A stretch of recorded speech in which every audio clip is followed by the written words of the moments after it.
When You Wish Upon a Star, Chapter 5. Ilaria saw the fairy first. It was past 9 o'clock, and she was late to Mrs. Tappa's for her morning shift.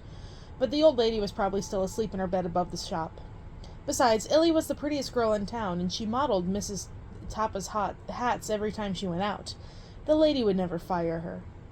Rather than hurry, she strolled into the garden and crouched beside Mamma's prize rosebush. After snipping 3 of the loveliest roses, she plucked a bright red bud from the bush and plaited them all on the hat she'd borrowed from Mrs. Tappa's display. The hat was an ugly thing, woven of brown straw, the color of horse dung. But the roses would help, and a sprig of rosemary from Papa's herb garden, too, to make it smell nice. With any luck, this will sell today, Illy said to herself, admiring how she'd made over the hideous hat. The more hats she sold, the more money she'd make, and she was aching for a new dress.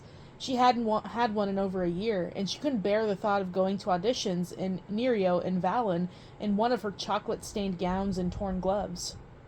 Vallon, especially. An audition in the capital was the final round, and she'd get to sing for her idol, Maria Linda. She had to make an impression from head to toe. But I'm getting ahead of myself, she thought with a sigh. I hadn't had a lesson in over a year since Miss Rocco died. As she admired her reflection in the window, a soft bloom of light floated behind her, gliding along the roof of the Belmaggio residence. Ilaria ducked behind the rosebush, and her eyes followed the light. It was a shimmery violet she had never seen before, and when she looked hard enough she could almost make out tiny wings fluttering within.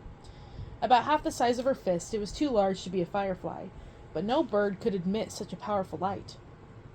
Her heart leapt as she realized. A fairy. She held in a squeal of excitement. What was a fairy doing here? Maybe she'd heard the wishes of Ilaria had made, night after night when she stared at her window searching for the wishing star. Maybe she was here to finally make Illy's dreams come true. The light slipped through an open window into the house, and certainty welled in Illy's chest.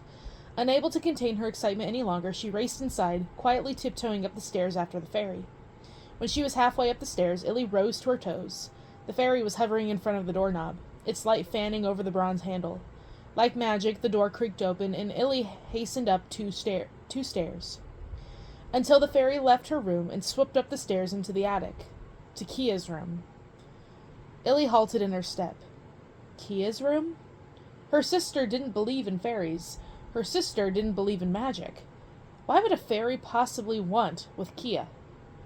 The corners of her lips tugged down into a frown, and Ilaria turned back downstairs. She should get to work. Mrs. Tappa liked her, and at this rate she'd be half an hour late. Even for her, that was beyond the pale.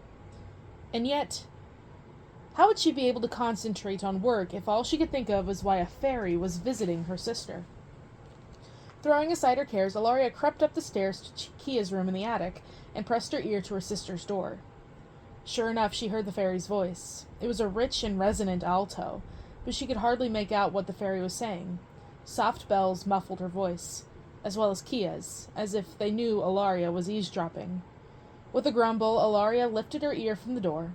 By now she was burning with curiosity, and wanted nothing more than to waltz inside, pretending she didn't know Chiara had a visitor. If it had been anyone else except a fairy inside, she would have. But she had respect for fairies. The stories warned that while they were kind and generous and fair, if you offended them, they wouldn't hesitate to teach you a lesson. Like her mother, in a way. Mamma would have made an excellent fairy. Ilaria knelt by the door and peered into the keyhole.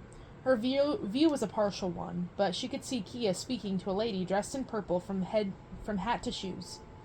Correction, a lady dressed in purple from her hat to shoes with wings. Wings that cast silvery reflections in the wooden parquet. Wings that sparkled like a slice of moonlight upon the sea. Wings that made the fairy's feet barely touch the ground. That confirmed everything. Illy couldn't hold back any longer. "Kia!" she cried out, pushing into her sister's room. There was no one inside. Kia and the fairy had disappeared. Ilaria clambered to the window, but there was no sign of them outside. She hurried down the stairs to the kitchen, the blue room, the parlor. No one there either. She combed a hand through her hair, baffled. Letting out a loud sigh, Ilaria grabbed her hat from where she'd left it by the rosebuds. She had to start for Mrs. Tappa's shop in the square. But maybe, just maybe, she ought to wait at home a little longer. Wherever Kia and the fairy had gone, she'd find out soon enough. Her sister never kept secrets from her. Kiara would tell her everything. She always did.